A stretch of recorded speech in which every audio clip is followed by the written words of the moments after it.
দেখেন আমরা কি একটা পরিস্থিতির মধ্যে পড়লাম।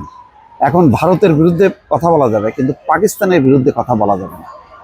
অথচ ঐতিহাসিকভাবে সত্য যে পাকিস্তানিদের সঙ্গে যুদ্ধ করেই বাংলাদেশ স্বাধীন হয়েছে। এই সত্যটাকেও এখন অনেকে চাপা দেওয়ার চেষ্টা করছে। এই পরিবর্তনটাই কি আমরা চাইছিলাম? দর্শক, একটা শিরোনাম বলি। কেন এই কথাগুলো বললাম? শিরোনামটা হলো এই: পাকিস্তানের সঙ্গে সমঝোতা হয়ে গেছে, পতাকা আঁকা যাবে না বলে জগন্নাথ বিশ্ববিদ্যালয়ের শিক্ষার্থীদের উপর হামলা। এই ঘটনাটা দর্শক আমি বানায় বলতেছি না, দেখেন এই যে প্রথম আলোর পত্রিকার শিরোনামটাই আপনাদেরকে বললাম। জগন্নাথ বিশ্ববিদ্যালয় প্রতিনিধি এইটা বলছে। এই কথা বলে ঘৃণা প্রকাশের জন্য পাকিস্তানের পতাকা আঁকতে বাধা দেওয়া হয়েছে বলে জানিয়েছেন জগন্নাথ বিশ্ববিদ্যালয়ের শিক্ষার্থীরা বলছেন, আবাসিক হলের একদল শিক্ষার্থী তাদের বাধা দিয়েছেন এবং হামলা চালিয়েছেন। সেখানে বিশ্ববিদ্যালয়ের কয়েকজন প্রক্টরও ছিলেন। হামলার শিকার হয়েছেন সেখানে থাকা দুজন সাংবাদিক। বিজয় দিবসের আগে গতকাল সোমবার দিবাগত রাত 12:30টার দিকে বিশ্ববিদ্যালয়ের প্রধান ফটকের কাছে এই ঘটনা ঘটে। কি হয়েছে ঘটনাটা দেখেন। 2019-20 শিক্ষাবর্ষের শিক্ষার্থী ফরহাদ বিনতে বাসিদ বলেন, তারা বিজয় দিবস উপলক্ষে ক্যাম্পাসের প্রধান ফটকের ভেতরের রাস্তায় পাকিস্তানের পতাকা আঁকছিলেন, যাতে পতাকা বাড়িয়ে ঘৃণা জানানো যায়। তখন হঠাৎ কয়েকজন সহকারী প্রক্টর এসে তাতে বাধা দেন।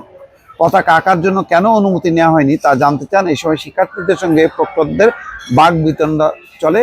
পরে প্রক্টররা সেখান থেকে চলে যান। কিছুক্ষণ পর আমরা আবার পতাকা আঁকতে শুরু করলে একদল শিক্ষার্থী অতর্কিতভাবে আমাদের দিকে তেড়ে আসেন এবং প্রক্টরের সামনে হামলা চালান। তারা আমাদের উপর হামলার সময় বলেন, পাকিস্তানের সঙ্গে আমাদের সমঝোতা হয়ে গেছে, এখানে কোনো পতাকা আঁকা যাবে না। কত বড় লজ্জার কথা! স্বাধীনতা মুক্তিযুদ্ধের এই বিজয় দিবসে পাকিস্তানের বিরুদ্ধে কোনো প্রতীকী ঘৃণা বা প্রতিবাদ জানানো যাবে না।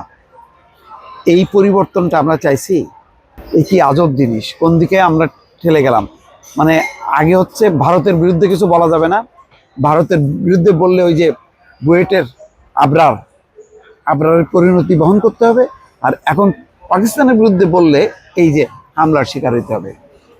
তাহলে আমরা কি এই একবার ভারত একবার পাকিস্তান এই চক্রের মধ্যে থাকবো? আমরা কখনো স্বাধীন হব না। বাংলাদেশ তার মতন করে প্রতিবাদ করতে পারবে না। ইচ্ছা মতন কি ভারতের বিরুদ্ধে যেখানে যে পয়েন্টে প্রতিবাদ করার দরকার সেই পয়েন্টে আমরা প্রতিবাদ করব না? যেই পয়েন্টে পাকিস্তানের বিরুদ্ধে আমাদের প্রতিবাদ করার দরকার, ঐতিহাসিক যেই সত্য জিনিসটা, স্বাধীনতা মুক্তিযুদ্ধের সময়কার পাকিস্তানের ভূমিকা, তার আমরা প্রতিবাদ করবো না? গণহত্যার প্রতিবাদ করব না? ভারতের সীমান্ত হত্যার প্রতিবাদ করব না? এইটা কোন বিভাজন? তাহলে বাংলাদেশপন্থী কারা? চিন্তা করেন। সেই বুয়েটের ঘটনা, ওই আবরারকে মারা হয়েছিল যে সে ভারত বিরোধী বক্তব্য দিছে, সেই সূত্র ধরে তাকে টার্গেট করা হয়েছে। আর এখানে হামলা হলো পাকিস্তানের পতাকা আঁকা হচ্ছে ঘৃণা প্রকাশের জন্য। সেটা করা যাবে না। বুঝতে পারছেন কোন দিকে আমরা যাচ্ছি?